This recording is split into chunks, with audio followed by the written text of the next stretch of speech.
Y ahora vamos a revisar lo que dijeron los candidatos finalistas en materia de seguridad sobre las acciones a desarrollar para recuperar territorios, para reducir la criminalidad que afecta a las ciudades, a los barrios, donde se han impuesto dinámicas delictivas que transfiguraron las relaciones sociales, la vida diaria.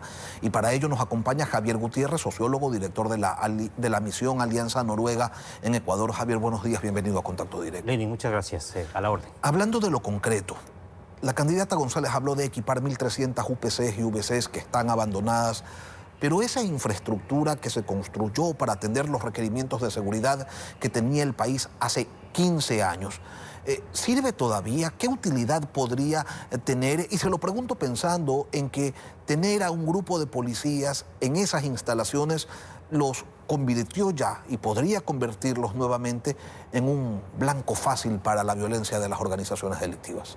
Así es, así es. La construcción de esas UPC se efectuaron en condiciones totalmente distintas a las que estamos ahora, ¿no es cierto?, observando. Las condiciones de ahora son radicalmente muchísimo más complejas comparando con la situación que había hace 10, 15 o 20 años atrás, donde la criminalidad no tenía, ¿no es cierto?, la magnitud que tiene ahora, donde la presencia de estos grupos armados y las confrontaciones y los enfrentamientos y la guerra que hay entre estas bandas no existía al nivel que hay ahora, ¿no? Entonces, no podemos hablar de UPCs bajo las mismas condiciones comparando con 15 o 20 años atrás o 10 años atrás. Hay que dar una nueva mirada a estas unidades policiales. ¿Cuál es esa nueva mirada?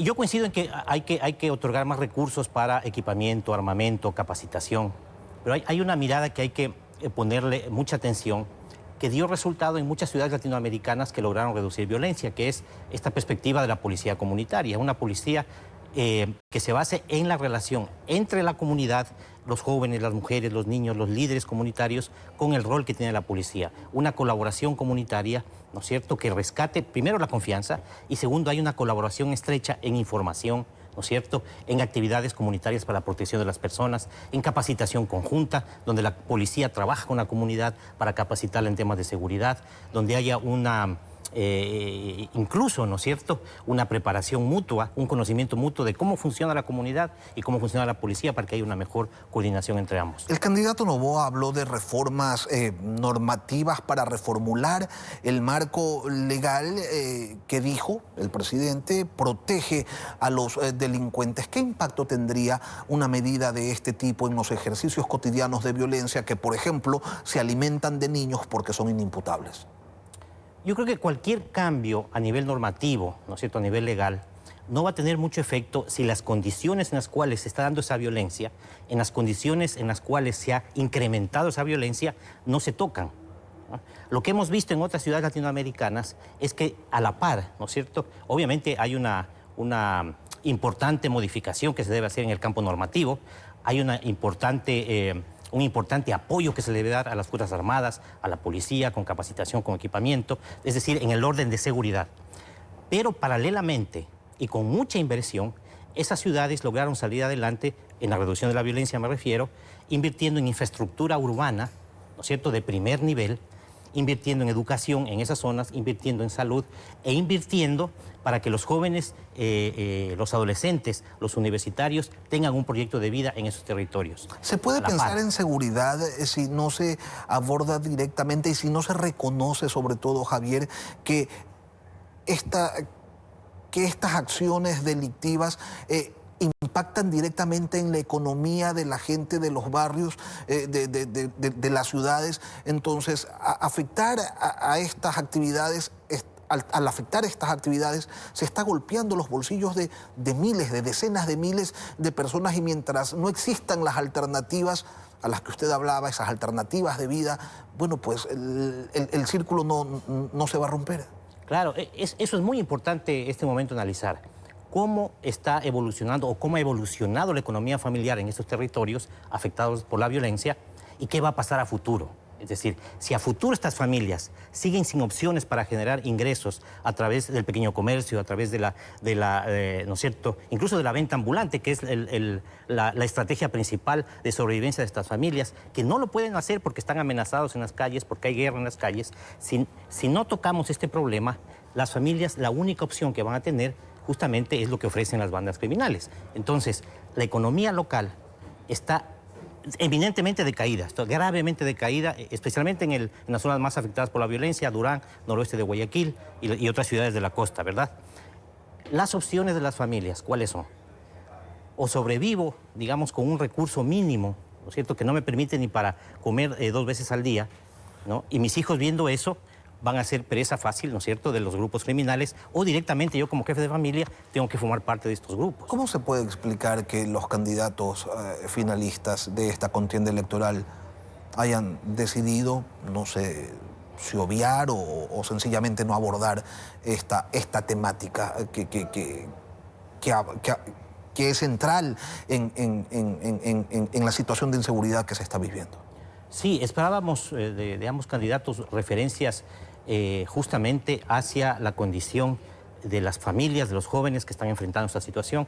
No hubo referencias acerca de los programas sociales, de la inversión urbana que hay que hacer en estas zonas. No hablaron del rol que tenemos las organizaciones de la sociedad civil. No hablaron de la coordinación intergubernamental que debe haber desde el gobierno central, gobiernos intermedios, gobiernos locales, que debe haber para cooperar en esta situación. Estamos en una situación gravísima, extremadamente grave. Las familias están enfrentando una situación nunca antes vista en la historia del Ecuador. Es razón suficiente para que los candidatos planteen alternativas frente a eso. Lamentablemente no lo escuchamos. Lo que sí dijeron es que iban a adquirir más patrulleros, más vehículos, y uno se pregunta ¿cuántas patrullas es que debe tener este país? Compran patrullas los gobiernos centrales, los gobiernos seccionales, los municipios, las prefecturas donan motos, y este ejercicio constante que busca, y es correcto, dotar de una capacidad de movilización a las fuerzas del orden, ¿afecta de alguna manera la inseguridad en las zonas más pobres? Usted que está allí, que trabaja allí, ¿siente, percibe, le cuentan que cuando hay más patrulleros la inseguridad disminuye?